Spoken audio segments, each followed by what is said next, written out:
Hi friends. यहाँ हम constant acceleration के एक और छोटे से सिंपल से प्रॉब्लम को सॉल्व करेंगे। प्रॉब्लम कुछ ऐसा है कि एक इंजीनियर है, उसे एक रनवे डिज़ाइन करना है और रनवे की लंबाई एक्चुअली पता करनी है। रनवे डिज़ाइन का मतलब कितनी लंबी रनवे होगी।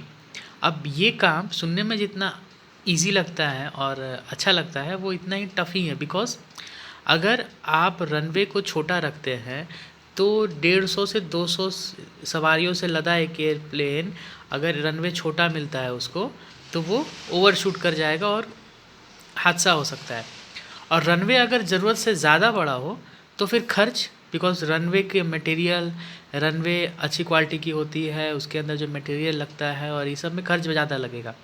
तो इसलिए रनवे की डिज़ाइन बहुत इम्पॉर्टेंट, मतलब उसकी लंबाई, वो कितनी लंबाई होनी चाहिए।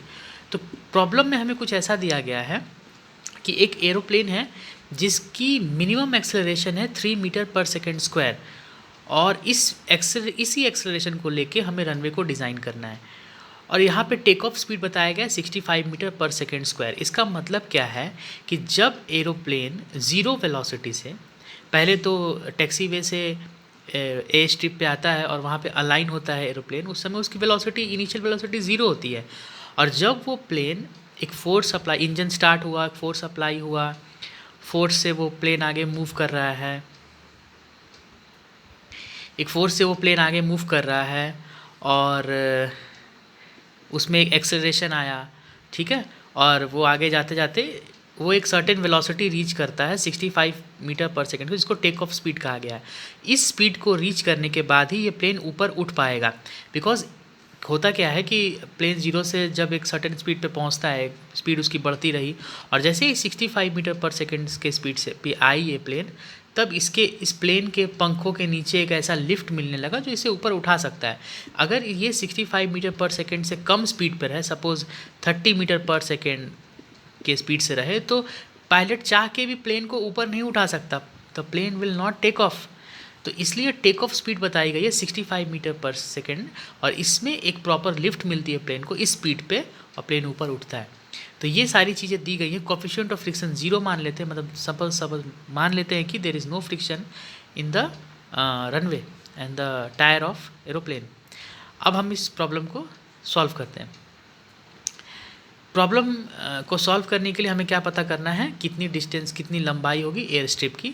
इनिशियल वेलोसिटीज़ दिया गया है, फाइनल वेलोसिटी दिया हुआ है, और हमें निकालनी है इसकी एक्सेलरेशन दिया हुआ है प्लेन का मिनिमम। और इस मिनिमम एक्सेलरेशन पे ही हम रनवे को डिज़ाइन करेंगे, क्योंकि मैक्सिमम एक्सेलरेशन तो प्लेन जितना भी रीच कर सकता है, बट कभी अगर ऐसा हुआ कि मिनिमम एक्सेलरेशन पे प्लेन जा रहा है, मतलब एक rate of increase of velocity एक सर्टेन मिनिमम वैल्यू है, तो भी ये प्लेन लिफ्ट कर पाए और कोई एक्सीडेंट ना हो और एयर स्ट्रिप इतनी लंबी भी ना हो कि खर्च ज़्यादा बढ़े। अब मान के चलिए कि एयर स्ट्रिप आपने इतना लंबा बना दिया और प्लेन को इतनी ज़रूरत थी और यहाँ पे इसको 65 मीटर पर सेकेंड रीच कर जा रहा है, तो ये प्लेन यहाँ पे लिफ्ट कर जाएगा। फिर ये इतना बाकी का जो आप एयर स्ट्रिप बनाएंगे वो बेकार होगा, आपको खर्च ज़्यादा लगेगा, फिर आप किस बात के इंजीनियर।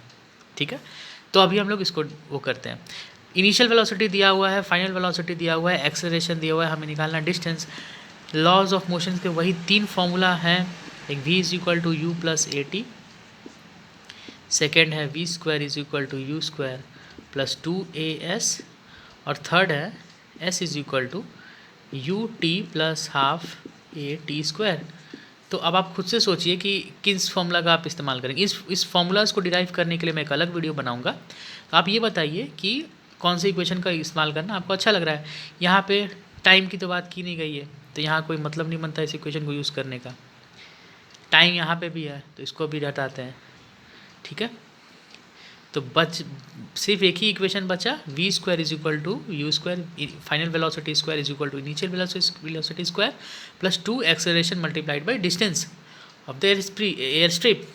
सो यहाँ पे हमें फाइनल वेलोसिटी दी गई है 65 मीटर पर सेकेंड स्क्वायर, इनिशियल वेलोसिटी 0 है, इसको 0 पकड़ेंगे, 2 एक्सेलरेशन दी हुई है 3 मीटर पर second square multiplied S distance. यहाँ एस की वैल्यू कितनी आएगी, 65 इंटू 65 डिवाइडेड बाई 3 2 6। इसको आप सॉल्व करेंगे, जो भी आए आंसर वो मीटर में आंसर आएगा और उतनी एयर स्ट्रिप की लंबाई होगी।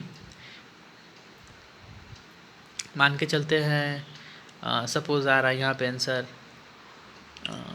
600 फॉर एग्ज़ाम्पल, 600 नहीं आने वाला है बट सपोज 600 आंसर आ रहा है 600 मीटर।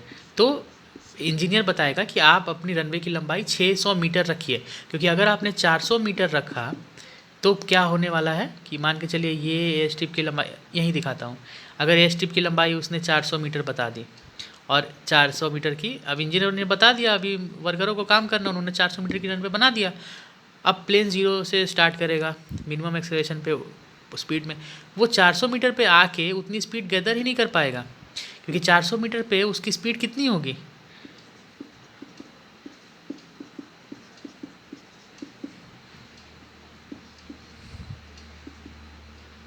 इंटू 400 वी स्क्वायर, यानी v इज इक्वल टू कितना मीटर पर सेकेंड, ये इसकी स्पीड होगी और डेफिनेटली ये स्पीड 65 मीटर पर सेकेंड से कम ही होगी। तो इस स्पीड पे ये तो टेक ऑफ कर ही नहीं पाएगा प्लेन, और यहाँ पे रनवे ख़त्म। अब ये प्लेन ऊबड़ खाबड़ रास्तों पे उड़ चलता रहेगा और इतने स्पीड से फिर प्लेन को ज़ीरो वेलोसिटी पे आने पे रुकने में शायद वो टकरा जाए, गिर जाए, या हो सकता है कि कुछ एक्सीडेंट ही हो जाए, प्लेन ब्लास्ट हो जाए और लोगों की जान चली जाए। तो आपको एक प्रॉपर रनवे की लंबाई देनी है, और ये रनवे अगर 1000 मीटर है तो ये 400 मीटर एक्स्ट्रा जो रनवे बनाया गया उसमें खर्च ज़्यादा लग रहा है। तो एक ये फिजिक्स का प्रॉब्लम था कांस्टेंट एक्सेलरेशन पे। उम्मीद है आपको समझ आया होगा। मिलते रहेंगे हम ऐसे ही अगले वीडियोस में कुछ नए प्रॉब्लम्स के साथ। जैसे मैं इसी प्रॉब्लम में और आपको कोएफिशिएंट ऑफ फ्रिक्शन इन दिखा के, एयर स्पीड दिखा के आपको एयर स्ट्रिप डिज़ाइन करके दिखाऊँगा। Thank you.